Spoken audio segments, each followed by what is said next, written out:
แม่ซอยนี่ไงนี่ซอยมะกรูดให้หน่อยสินี่ซอยมะกรูดจะใส่แล้วเหรอซอยมะกรูดอะไรอ่ะอะไรเป็นเปล่าไม่เป็นนี่ถ่ายคลิปก่อนทำอะไรคะ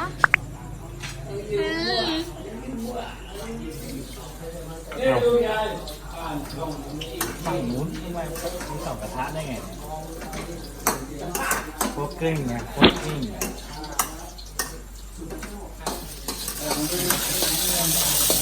เสียงพ่อถาแค่คนละกระทะกันจ้าแค่มีตัวเดียวขนาดจะไม่เปิดร้านเลยอันนี้ทำอะไรผัดคะน้าค่ะผัดคะน้าน้ำมันเก่งไฟเบาไปบอก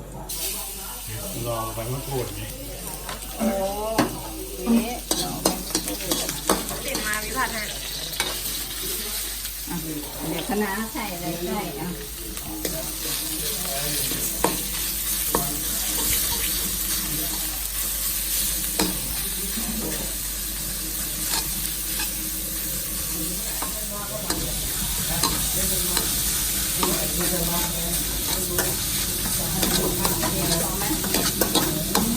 ไม่ต้อง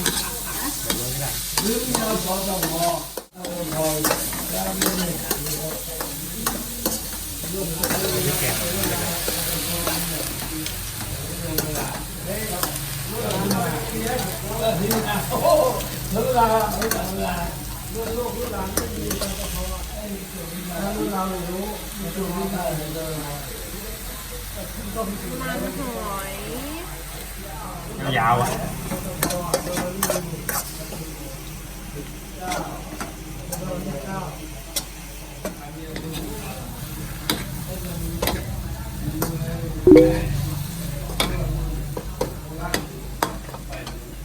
กินปลา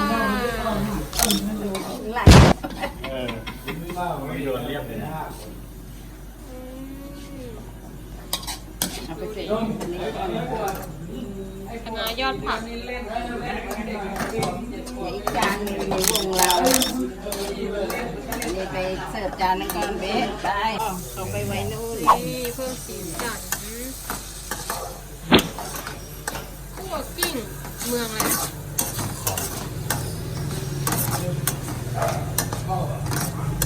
ข้าวสวยล้น